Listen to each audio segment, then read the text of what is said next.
Mary Finch has been riding horses since she can remember.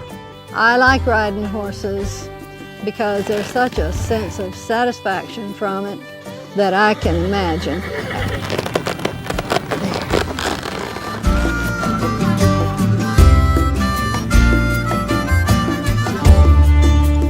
You can go places horseback that you just can't go otherwise.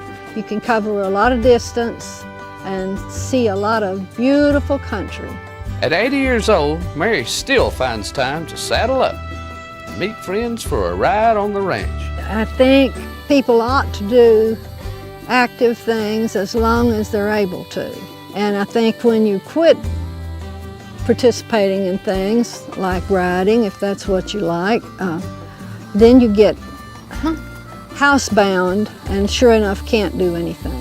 One fall morning, Mary went out to feed her horses and found Roxy lying on her back with her hind legs wedged in a low forked tree.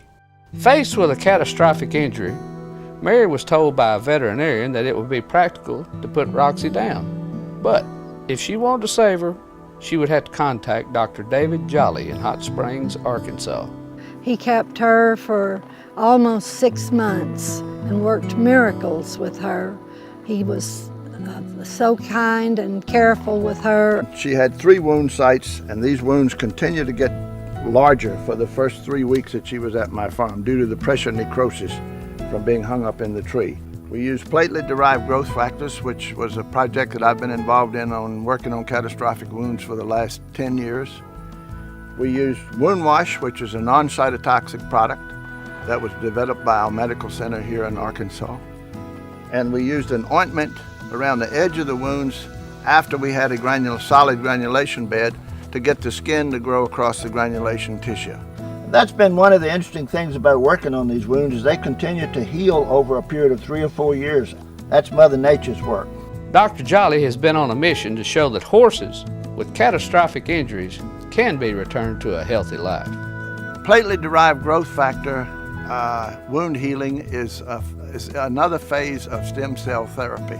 They were using it in human beings that had diabetic wounds that wouldn't heal. And it is going to become the entire way that we approach wound care in the future. I think she's worth saving. I think she's got a good enough disposition and personality and carriage that it has been all worthwhile to try to save her life. And I feel like she owes her life to Dr. Jolly. She really does.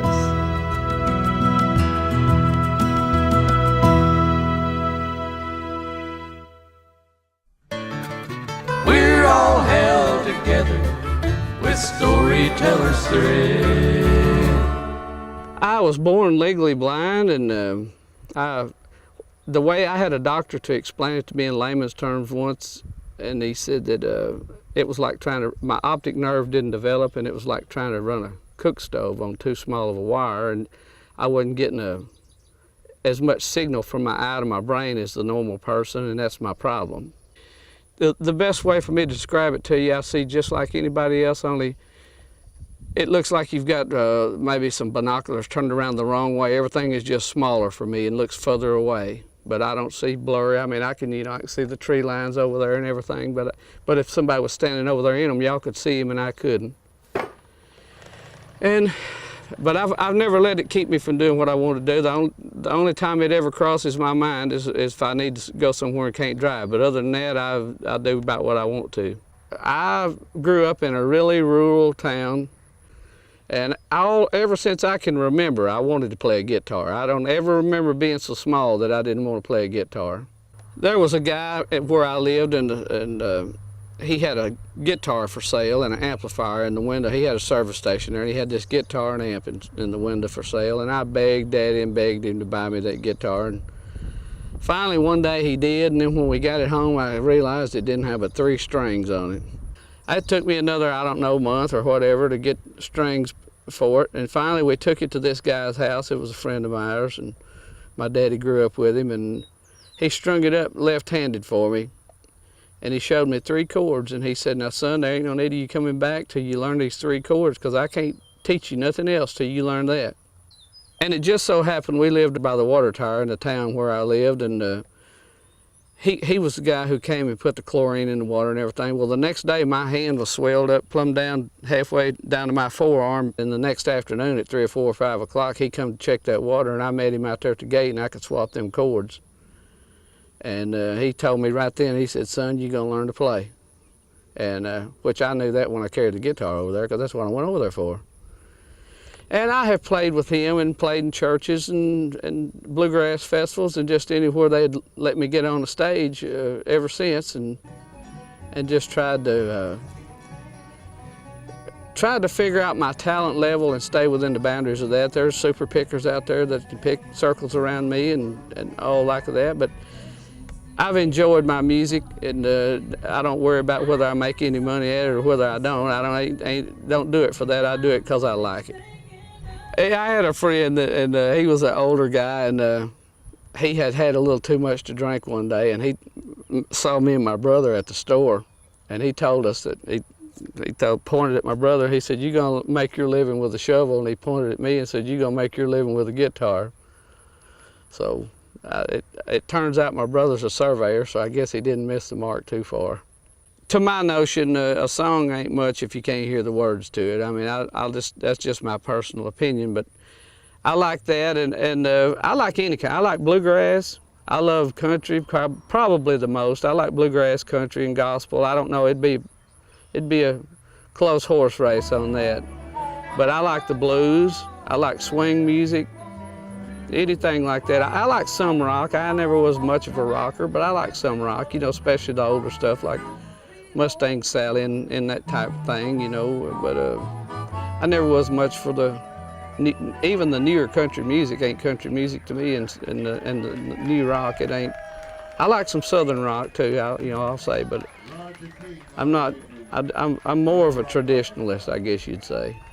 I have played with Alison Krauss and people like that, just got up and done a song with her and stuff like that, and I've done a lot of bluegrass festivals with a lot of people, Ricky Skaggs and Rhonda Vincent and people like that. I knew a lot of those people before they were really, I mean, they were always higher on the rung than me on the ladder, but I knew them before they went and got a national and a worldwide audience, and that's kind of neat. I mean, we weren't best friends or anything like that, but I knew who they were and they knew who I was, and then to see somebody that you kind of rubbed elbows with go on and take a worldwide audience under their wing, that's kind of pretty neat to stand back and watch. When I was asked to do the theme song for Southern Tales and Trails, I wanted to find some way to use those words, of course, in particular, and the first thing my mind went to was the Sons of the Pioneers and the Riders in the Sky and Roy Rogers and Gene Autry and that type music. So the first thing I went to try to do was make me a tune. I always, if I'm writing a song, the first thing I try to figure out is a tune. It don't work that way for everybody, but for me, if you've got a beat and you know how many beats you got, that kind of tells you how many syllables you have to say whatever it is you're wanting to say. So I got me a little tune in my head first, and then I don't know, it seems like songwriting comes to me at nighttime. About the time I lay down and want to get some sleep, it's like a baby crying in my head. It won't let me go to sleep because I get these ideas, and I can't sleep till I put them on paper or a recorder. And so I don't know, that's just when ideas come to me, is when I lay down. So some nights I'll take my little recorder to bed with me, and when I get ideas, I'll just turn it on and say it into it. And the next day, sometimes you like what you said. Saddle creaking in the southern breeze, my pony's feet are rustling through the leaves. No destination, nowhere to be, just my thoughts, my lunch, my pony and me. He flinches twice, but moves on along. I'm still humming that same old song. When I'm in the saddle, I'm happy, it never fades. Recalling all the stories I've heard, when I'm out here, I'm free as a bird. I never tire of these southern tales and trails. No, I never tire of these southern tales and